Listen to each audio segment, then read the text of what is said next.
الحمد للہ وکفا والصلاة والسلام علی من لا نبی بعد اما بعد فاعوذ باللہ من الشیطان الرجیم بسم اللہ الرحمن الرحیم یا ایہا المزمل قم اللیل الا قلیلا نصفہ او انقص منہ قلیلا او زد علیہ ورتل القرآن ترتیلا قال النبی صلی اللہ علیہ وسلم القرآن حجت لک او علیک او کما قال علیہ الصلاة والسلام صدق اللہ العظیم وصدق رسولہ النبی الکریم ونحن على ذلك لمن الشاہدین والشاکرین والحمد للہ رب العالمین۔ محترم معزز سامعین،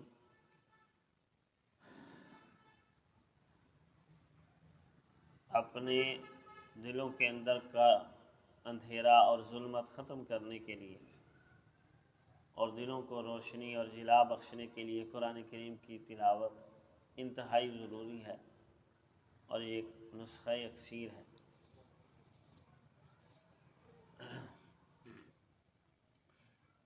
شروع میں جب قرآن کریم کا نزول شروع ہوا اور نبی علیہ الصلوۃ والسلام نے دین اسلام کی محنت شروع کی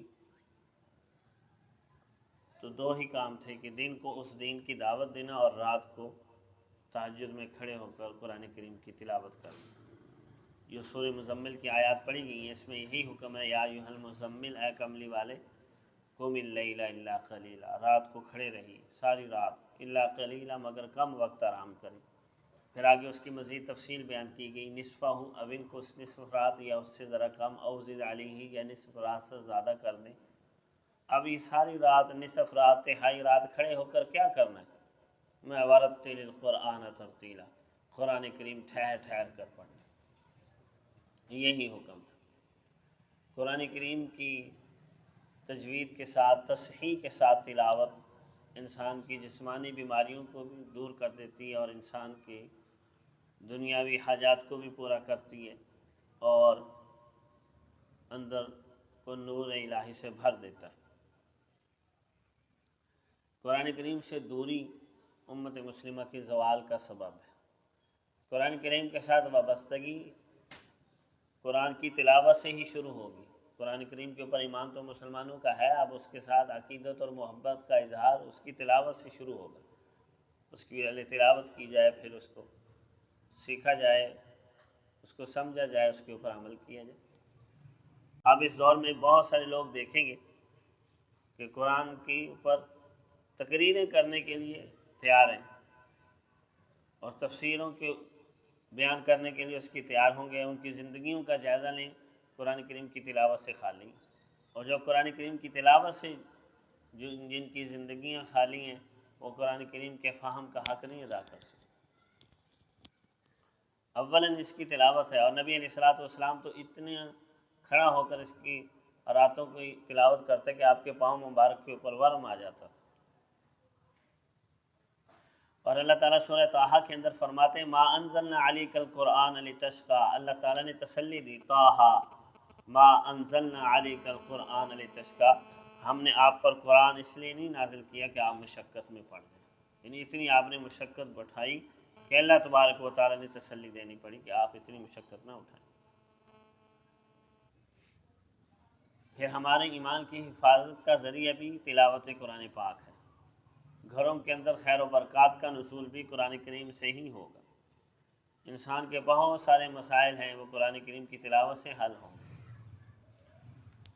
ام المؤمنین حضرت عائشہ صدیقہ رضی اللہ تعالی عنہ کے اوپر جب منافقین نے تہمت لگائی تو حضرت ابوبکر صدیق رضی اللہ تعالیٰ عنہ ان دنوں میں آتے مسجد کے اندر نماز ادا کرتے اور گھر چلے جاتے، بس قرآن کریم کی تلاوت کرتے رہتے۔ اب بیٹی کا غم ان کو کھایا جا رہا کہ میری بیٹی کے اوپر اتنی بڑی تہمت منافقین نے لگا دی، تو قرآن کے ساتھ جڑ گئے، تو اللہ تعالیٰ نے بیٹی کی پاک دامنی قرآن کریم میں اتار دی جو تا قیامت پڑھی جاتی رہے، ایسی پاک بات ہو، اور منافقین کا شور و غل اور ان کی حقیقت اللہ تعالیٰ نے آشکارا کر دی۔ تو قرآن کریم ہمارے ظاہری مسائل کا بھی حل ہے۔ نبی علیہ الصلوۃ والسلام، صحابہ کرام کی زندگیاں، ہم اپنے اسلاف بزرگان دین کی زندگیاں پڑھیں تو قرآن کریم کی تلاوت ان کی زندگی کا ایک حصہ تھا، معمول تھا۔ اب قریب کے اندر ہی ہمارے ایک بزرگ حضرت مفتی تقی عثمانی صاحب کے بڑے بھائی مفتی رفیع عثمانی صاحب کا انتقال ہوا ہے۔ ان کی زندگی کا معمول تھا کہ جیسے ہی چاند طلوع ہوتا تو پہلا پارہ شروع کر دیتے، تو کہتے روزانہ ایک پارے کی تلاوت کرتے، نیا چاند نیا قرآن پاک شروع کر دیتے۔ ایک مہینے میں قرآن کریم کی ختم کا ان کا معمول تھا۔ تو یہ کوئی بڑی بات نہیں ہے، انسان کو تھوڑی سی ہمت اور فکر کرنی پڑے۔ روزانہ ایک پارہ پڑھیں۔ وہ کہتے مجھے چاند کی تاریخ کسی کو پوچھنے کی ضرورت نہیں، پر ہوتا آج یہ پارہ پڑھنا ہے اور یہی آج تاریخ ہے۔ زندگی کا معمول تھا۔ سلف صالحین تو بہت زیادہ، اب قرآن کریم کی 7 منزلیں ہیں نا، آپ قرآن کریم کو کھولیں نا تو اس کے نیچے منزل لکھا ہوتا ہے، 7 منزلیں۔ تو یہ 7 منزلیں قرآن کریم کی اسی وجہ سے بنائی گئی تھی کہ امت کے اکثر افراد 7 دن میں قرآن پاک پڑھ لیتے تھے۔ روزانہ ایک منزل پڑھتے 7 دنوں میں، 7 منزلیں پوری اور قرآن کریم کی تکمیل ہو جاتی تھی۔ اسی وجہ سے اس کے نیچے لکھا ہوا ہے منزل نمبر 7، 1 2 3 4۔ 3 دن کے اندر ختم کرنے والے بہت زیادہ امت کے لوگ تھے، ہفتے میں ختم کرنے والے، مہینے میں ختم کرنے والے۔ اب ہماری زندگیوں سے قرآن کریم ایسے نکل چکا ہے کہ سال بیت جاتے ہیں، ہم تلاوت ہی نہیں کرتے، اور کوئی اس کے ساتھ محبت اور عقیدت کا اظہار ہی نہیں، بلکہ ایسے فلسفی پیدا ہونا شروع ہو گئے جو کہتے ہیں تلاوت کی ضرورت نہیں، بس قرآن کریم سمجھنے کے لیے ہوتا ہے، بس اس کو سمجھ لو۔